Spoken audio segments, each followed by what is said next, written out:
den rechten Seite, sowie den La Außenbereich. cantante de más de 200 ans a perdu 2% de la Rechten Teil an der Nordseite, sowie den Außenbereich des linksabbiegenden Moving forward.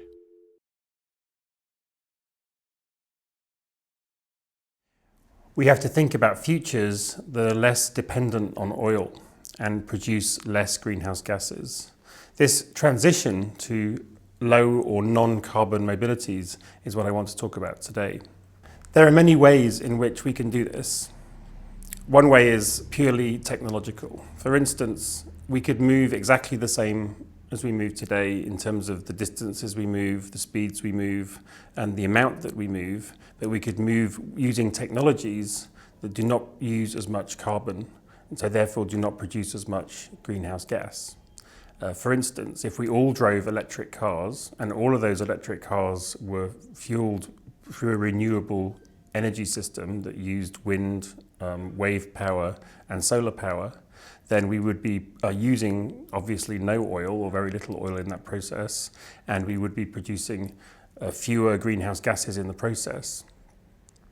But it isn't only technological transitions that we need to think about. There are other ways in which we could promote transition towards low carbon future mobilities. Some of them are just legislative. So we could, for instance, put a tax on carbon, which has been shown to reduce carbon emissions because the true cost of travelling using oil and producing greenhouse gases would become more apparent in the way that we make our decisions, because we'd have to take into account the fact that it costs more.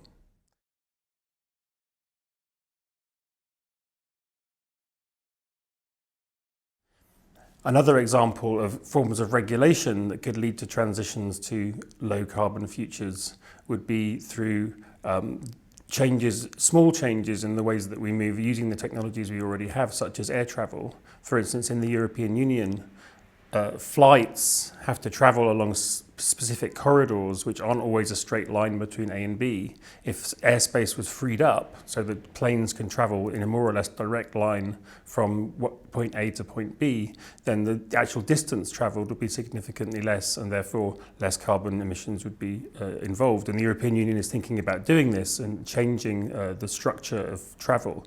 Even the way an aeroplane lands, if you change it from a system where the aeroplane comes in steps like this and goes down and then carries on straight and then goes down until it lands. That's the way the aeroplanes land mostly now. If a smooth decline in a straight line down to the airport was used more regularly by aeroplanes, we would use less carbon and produce less greenhouse gases.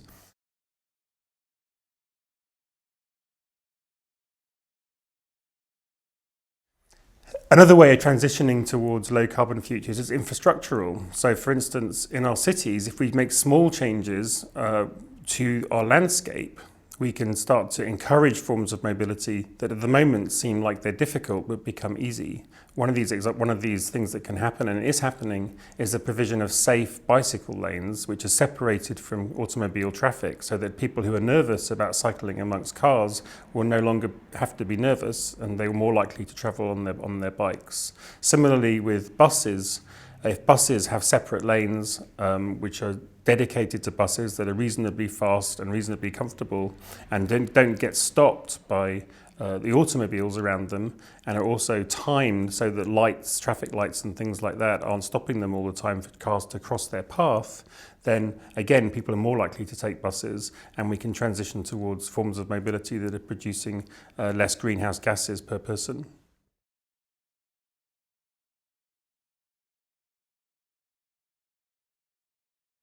Another way that we can encourage transition towards less carbon intensive and less greenhouse gas producing mobilities is through what we might call nudges, sort of convincing people subtly that there might be things that they can do that will be beneficial to them that produce less carbon emissions.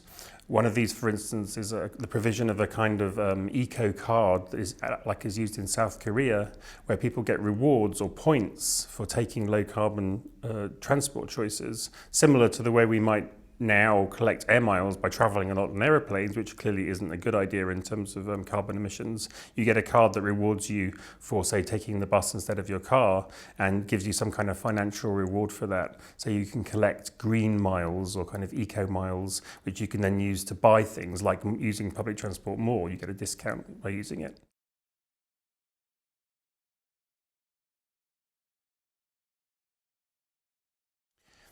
All of these envisage some kind of transition in movement, and that can mean either less movement or different forms of movement. These are the two main ways in which we can reduce our impact on the environment through the ways that we move. And in the rest of what I want to say today, I want to focus on three facets of mobility from mobility theory that we can think about in terms of transition that are beyond simply technological changes, which is the one that most people have focused on up to now. So I want to think about transitions in movement, transitions in meaning, and transitions in practice, all of which are key parts of the way we think about mobility and mobility theory.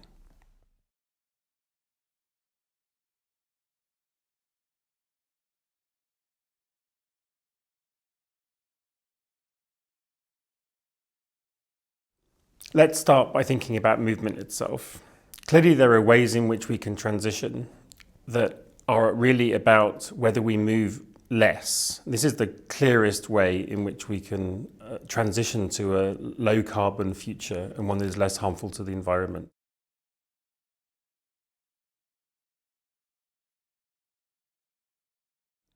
For instance, one thing that some people are considering in places like the Netherlands and New Zealand and South Korea is the process of telework. Telework means using information technology to either work at home or in some cases, such as in the Netherlands and in South Korea, finding spaces where people can go, which is closer to their home than their workplace, where they can meet, do work, have a hot desk, where they can get some of the work done they need to do and go home, reducing the distance between work and home. Interestingly, one of the places that this happened was in Christchurch in New Zealand after the earthquake there, when it became impossible because of the infrastructure crumbling for people to get to and from work. They might not even have a workplace to go to. And at that point, people started to rediscover telework and think about how you can get people working from their house without having to travel through an infrastructure that has been struck by disaster. And these kinds of moments sometimes produce a creative thinking that allow us to get beyond the normal ways in which we do things now in terms of travelling to and from work.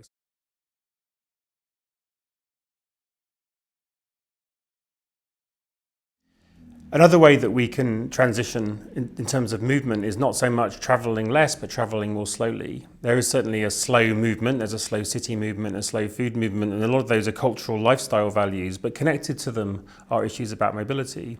And in a more general sense, we can think about things moving more slowly and using less energy in the process. So cargo ships that travel around the world, and we sometimes forget that it isn't just humans that are travelling, it's goods and commodities that are travelling. And seaborne container transport is one of the fastest growing and most polluting of all the ways of travelling. It's been estimated that if cargo ships cut their speed in half from 24 knots to 12 knots, then 40% of their greenhouse emissions could be removed. And in most cases, the things that are travelling by sea are not things that have to arrive anywhere in a hurry.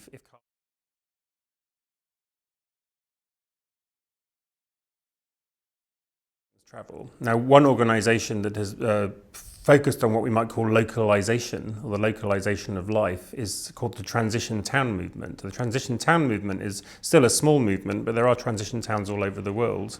And in these towns, the idea is that all of the things that are part of your everyday life should be as local as possible. So the Transition Town Movement emphasizes things such as locally produced food, organic and biodynamically produced food, local forms of democracy, local economic transfer schemes, which are economies using money other than the national currency so that people exchange things locally rather than exchanging things, say, by buying something on Amazon or some producer of goods a long way away or some supplier of goods a long way away. And so the whole of life is being more and more localized so that the distances involved for the things that you use in life, as well as where you travel to, are becoming more and more reduced, which means that, again, greenhouse gases aren't being produced in the same way.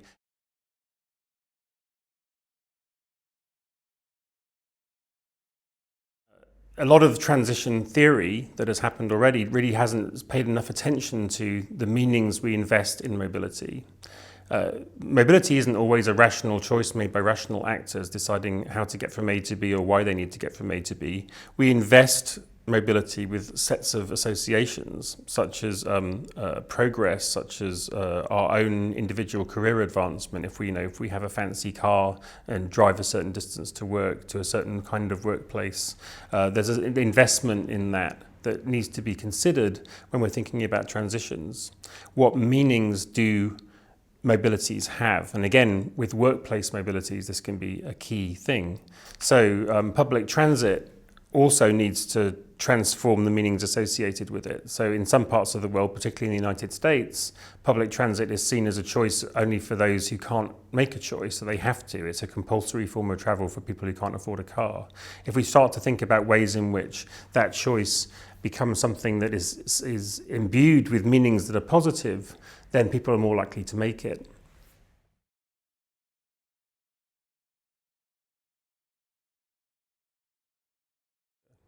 We know that in some parts of the world, and even in the United States, car use is actually reducing in major cities to some degree. And this may be because of economic decline and post-2008, but it may also be because people of a certain part of the demographic, particularly young people, from when they might get a driving license up until they're 30, have been finding it less and less important to them to own and drive a car. Cars have been imbued with all these meanings of power, sexiness, success, because people have been measuring their success by what car they drive. People would even ask each other what cars they drive in order to ascertain how successful they are. So partly getting rid of this automobile dependency isn't all about providing alternatives. Some of it is about making that association with owning a car less significant.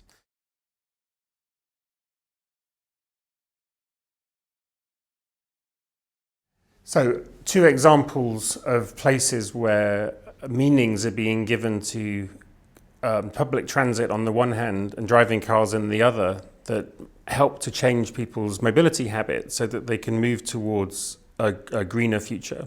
One of these is in the Netherlands, in Rotterdam, where there has been a program to advertise images of various kinds of people in order to make it seem less like a sexy choice based on power and prestige to drive a car. So they created posters and billboards and advertisements with a creature that looks a bit like a cow, not very glamorous, called the commuter animal. And this commuter animal is associated with herd behavior, the idea that you just do what everybody else does, and you end up in these large packs of car driving animals, kind of like a herd on the plains of the Serengeti or something, just doing what you do because other people are doing it. And there are lists of characteristics ascribed to this commuter animal, like someone that picks their nose while they're sitting in a traffic jam, or or stares at other people in ways that are unpleasant.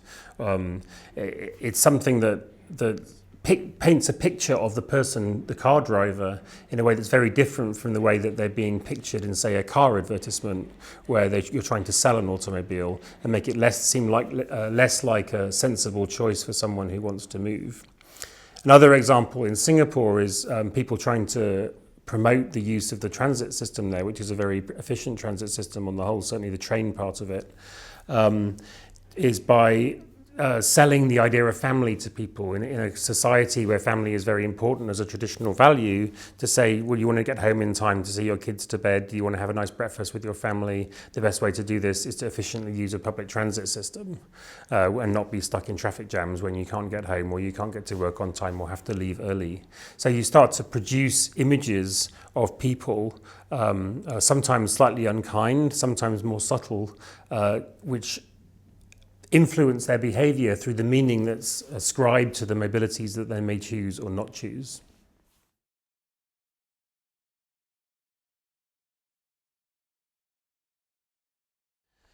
The final way I want to think about the way mobility transition might be planned for and the ways in which mobility transition policies might be more successful is to take into account the realm of practice. Now, practice is somewhat more difficult to grasp than, and possibly more difficult to plan for, than simply forms of movement or meanings associated with movement. Practice really means how people move. And in a very simple way, this means, do you drive or don't you drive? Do you take the bus or don't you take the bus? Do you decide to ride a bicycle or not ride a bicycle? And there are certainly historical instances in which transitions have happened in all kinds of realms that are essentially based on practices or habits changing from one to another, actually quite quickly sometimes, in ways that are really unplanned.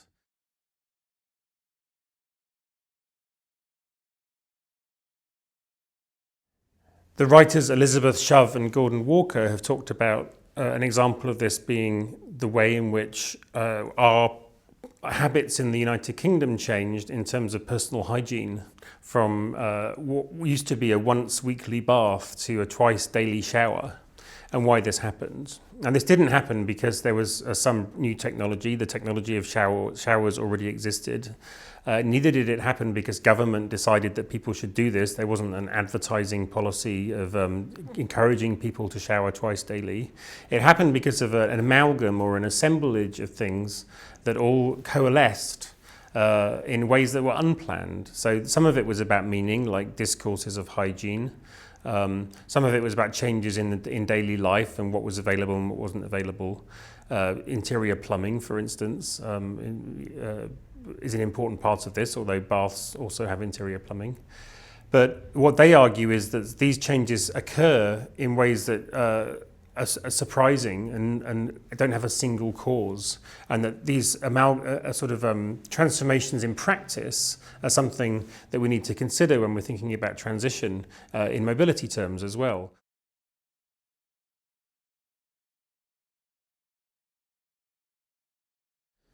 So one example of transitions in practice that we may not be able to have foreseen maybe 10 years ago, certainly 20 years ago, is the role of information technology in the ways that we travel. We wouldn't have known what this would involve. So a very simple thing is that people like to be in touch with their mobile technology, be looking at it. If we walk down the street or go on a public transit system, we can see people engaging with the mobile technology constantly and en masse many times. You could take a picture in a city and you see lots of people looking at their phones. This isn't something you can do while you're driving. This may be one reason why young people in the United States drive less, is because they're more interested in the technology of the mobile phone than they are in the car. And they're quite happy to be on a reasonable kind of public transit system, or a ride-sharing system of some kind where they're a passenger in the car and they can look at their mobile phone and engage with it. So we can utilize these kinds of changes in practice associated with particular kinds of technologies we might not think of as transport technologies. We don't immediately think that a mobile phone is a transport technology, but we can see how there are changes in practice that happen quite quickly, in ways that we need to take account of if we're thinking about moving towards low carbon, less damaging mobility futures than we have now.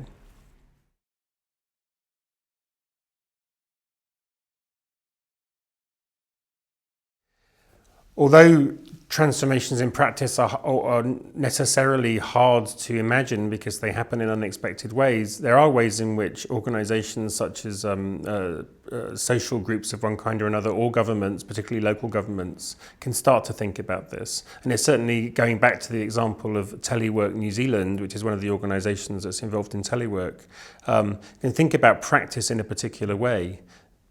They ask why we go to work. When we say we go to work, even in the language, there's a sense that you go. There's some in between home and work that is really a very recent development since the 19th century, maybe, of the division between home and work in such a significant way, partly because of transport allowing that to happen and road systems allowing that to happen. But they're asking, well, what if we don't go to work? What if we just work?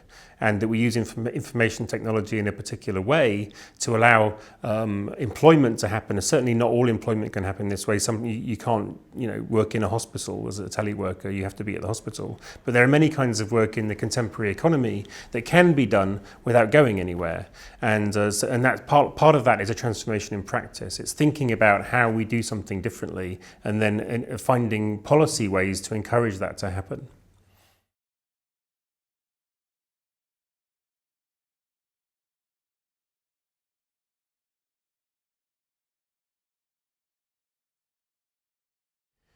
Finally, there's another ingredient that I think that we need to consider in order for transition policies to be successful, and that ingredient is power. Transport and the ways that we move are always imbued with power in particular ways. Sometimes these are very direct and sometimes they are indirect. Who has the power to produce the kinds of mobilities that become routine and become habitual? So here we're talking not only about the power of the state, which sometimes we're doing, but the power of corporations, the power of people invested in the kinds of profits that you can get from the production of oil, or the extraction of oil from the earth and its transformation into fuel. We need to think about these kinds of power relations as we move ahead. But it isn't just these kinds of corporate or large-scale power relations I'm talking about. Sometimes transition policies that appear to be good for the environment and indeed might produce less carbon emissions can have negative consequences for people who are already marginalized in society. So for instance, the production of a carbon tax is usually a successful way of reducing carbon emissions. We've seen this in British Columbia in Canada, for instance. But a carbon tax is also not a progressive tax. It applies equally to everyone. So poor people have an undue burden when carbon taxes are imposed. Poor people and also people in remote rural areas where the use of vehicles, and given the society we live in, these are usually vehicles that use carbon-based fuels of one kind or another, or things derived from oil. These people are unduly affected by a carbon tax, and we have to think about issues of justice in association with transition policies that are mainly about greenhouse gases and global warming.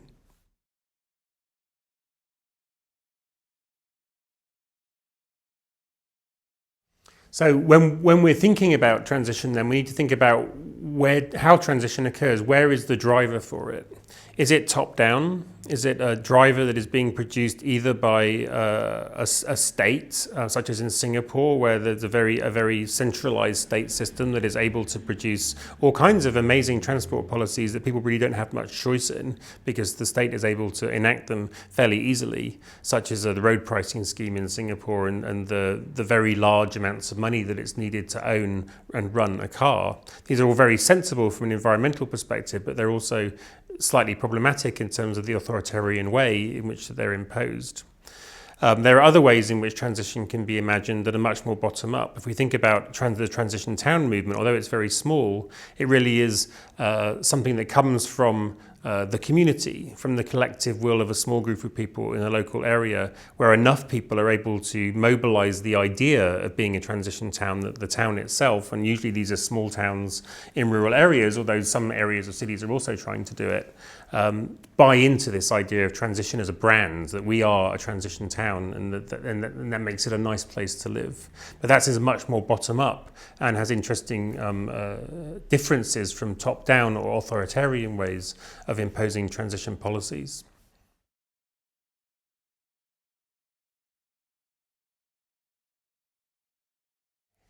Interestingly, it's often the case that the top-down versions of transition are the ones that are most technological in nature. Clearly, a capitalist company that is producing, say, automobiles or forms of public transit are happy with transition policies that are technologically focused and allow them to develop new markets. So the development of electric cars, for instance, is something that happens, it's happening in many companies around the world are interested in this.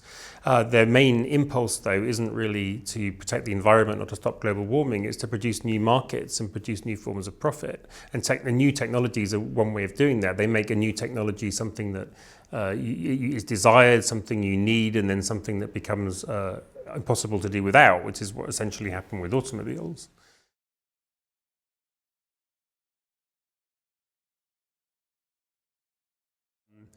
bottom-up forms of transition usually are less technologically dependent, and in fact often they are more about the refusal of technology than the development of new ones, and sometimes even the adaptation of old ones that have become less used. I mean, the most obvious example of this being the bicycle. There are many bicycle organisations around the world that have been pushing for the use of bicycles in cities and in small towns and elsewhere, where bicycles already exist. And so they're pushing for just some transformations in the infrastructure to make bicycling a safer and easier choice to make, rather than some grand new technology that is going to produce a lot of profit for people.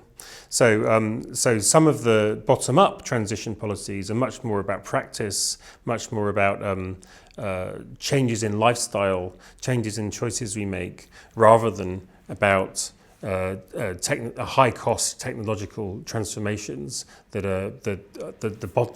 top down, particularly corporate interests, are much more interested in developing. So to conclude then, from our research and from the work we've been doing around the world, trying to find ways that we can move towards low-carbon futures in terms of the ways we move, I'm suggesting that we need to think about these transitions not just as technological transitions, but transitions in movement, that is distances, speeds, routes of movement, meanings given to movement, that is how we think about the ways that we move, what meanings are given to them, what cultural associations they have, and the kinds of practices, which means what we do, when we do it, whether we drive, whether we ride a bike, whether we walk, and how those transformations might occur.